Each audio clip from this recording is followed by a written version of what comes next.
रविशंकर आपके पास और अमोद जी आपके पास आता हूं। उससे पहले जरा हम और कुछ जानकारी अपने दर्शकों को दे दें, उसके बाद आप लोगों के पास आते हैं और बात करते हैं कि नतीजों को कोरोना की इस महामारी के बीच कैसे देखें। क्या ये नतीजे अब आने वाली देश की सियासत की दिशा तय करेंगे, या फिर पश्चिम बंगाल की अगर बात करें तो ममता बनर्जी का राजनीतिक भविष्य क्या इन नतीजों के साथ जुड़ा हुआ है। अमित शाह और प्रधानमंत्री मोदी का जो विजय रथ है वो क्या अगर रुकता है तो फिर उसका क्या विपक्ष का एक नया चेहरा बनती दिखेंगी यहाँ पर ममता बनर्जी, सब बात करेंगे। लेकिन मतगणना केंद्र देखिए कहां पर कितने बनाए गए हैं। पश्चिम बंगाल में 1100 से ज्यादा 1113 मतगणना केंद्र हैं। केरल में 633, असम में 311, तमिलनाडु में 256 और पुदुचेरी में 31 मतगणना केंद्र बनाए गए हैं, जहां पर आज सुबह 8 बजे से ये वोटों की गिनती शुरू हो जाएगी और फिर धीरे धीरे रुझान आने शुरू होंगे। शाम होते होते पिक्चर क्लियर हो जाएगी और ऐसा पता चल जाएगा कि इन देश के इन 5 राज्यों में देश की जनता ने क्या नतीजे यहाँ पर तय किए हैं। लेकिन आइए आपको जरा बताते हैं कि कितना वोट प्रतिशत है इन राज्यों का, कितनी वोटिंग हुई है ये समझिए आप। चरण दर चरण हम आपको सबसे पहले पश्चिम बंगाल का बताते हैं। देखिए 30 सीटों पर सबसे पहले वोटिंग हुई थी। पहले चरण में 84% से ज्यादा वोटिंग हुई इस चरण में। दूसरे चरण में सबसे ज्यादा देखिए 86% से ज्यादा वोटिंग हुई है। यहां भी 30 सीटों पर वोटिंग थी पश्चिम बंगाल में।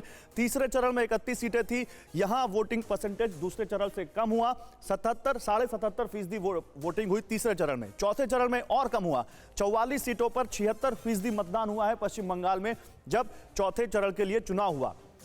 दूसरा चरण इसलिए भी खास है क्योंकि नंदीग्राम इसी चरण में था, पर ममता बनर्जी की सीट भी इसी चरण में थी जिस पर वोटिंग हुई थी, जिनको टक्कर दे रहे हैं बीजेपी के शुवेंदु अधिकारी। इसके बाद देखिए 8 चरणों में चुनाव हुआ है और टोटल परसेंटेज जो आया है वो आया है 81.5% के आसपास इसका एवरेज। आप देखिए 5वां चरण जो है 45 सीटों पर 78% से ज्यादा वोटिंग है। छठा चरण है 43 सीटों पर करीब 80% वोटिंग हुई है वहां पर। 7वां चरण 34 सीटों पर 75% से ज्यादा वोटिंग हुई और 8वें चरण में भी 76% के आसपास मतदान हुआ 35 सीटों पर।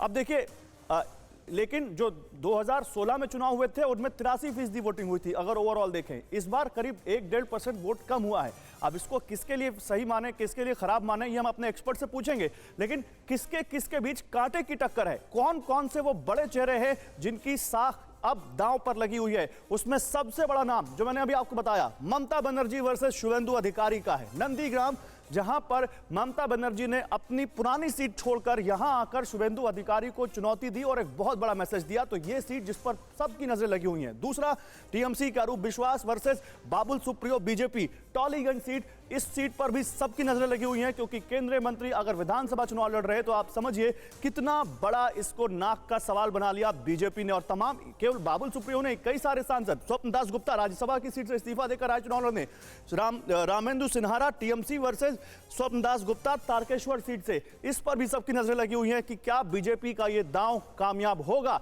अब मदन मित्रा पूर्व मंत्री टीएमसी के काफी कद्दावर नेता, बड़ा चेहरा, उनके सामने अनिंद बनर्जी बीजेपी के कमरहट्टी, इस सीट पर भी सबकी नजरें लगी हुई हैं कि क्या इस बार मदन मित्रा एक बार फिर से कामयाब होंगे या फिर बीजेपी उनको मात देने में कामयाब रहेगी। हावड़ा सीट बीजेपी के बिस्वजीत सिन्हा वर्सेस ज्योति प्रिय मलिक टीएमसी के, ये भी एक बहुत बड़ी सीट है जिस पर सबकी नजरें लगी हुई हैं। इसके बाद आपको बताते हैं और कौन सी सीट है। देखिए कृष्णानगर, मुकुल रॉय, और ये वो चेहरा है जो सबसे पहले बीजेपी जब से मुखर हुई है पश्चिम बंगाल में तब से बहुत मेहनत कर रहा है, टीएमसी से आए बीजेपी में और तब से ये बहुत बड़ा चेहरा बने हुए हैं बीजेपी के। कृष्णानगर में इनको चुनौती दी है टीएमसी की कौशानी मुखर्जी ने। इस सीट पर देखना होगा बीजेपी वर्सेस टीएमसी में किसकी जीत होती है। बीजेपी की सांसद लॉकेट चटर्जी चुनचुरा सीट से ये विधानसभा चुनाव में कूदी और उनके सामने रहे टीएमसी के असित। यहां भी सबकी नजरें लगी हुई है कि क्या लॉकेट चटर्जी लोकसभा चुनाव की कामयाबी विधानसभा चुनाव में दोहरा पाएंगी। अब कोलकाता पोर्ट, फिरहाद हकीम टीएमसी के अपने बयानों को लेकर काफी विवादों में रहे हैं, इलेक्शन कमीशन तक इनकी शिकायत पहुंची है और अवध किशोर गुप्ता बीजेपी के, ये इनको यहां पर चुनौती दे रहे हैं। फिरहाद हकीम टीएमसी के जो बड़े नेता मंत्री भी हैं।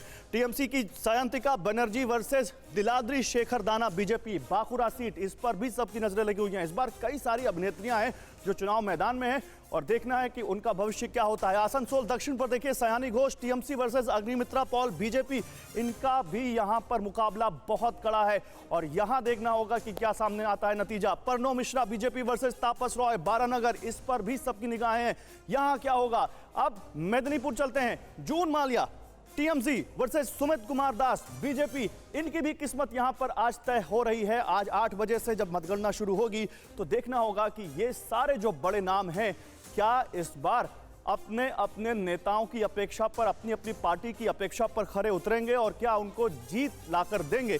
फिक्र आपकी, सोमवार से शुक्रवार रात 9 बजे सिर्फ TV9 भारतवर्ष पर।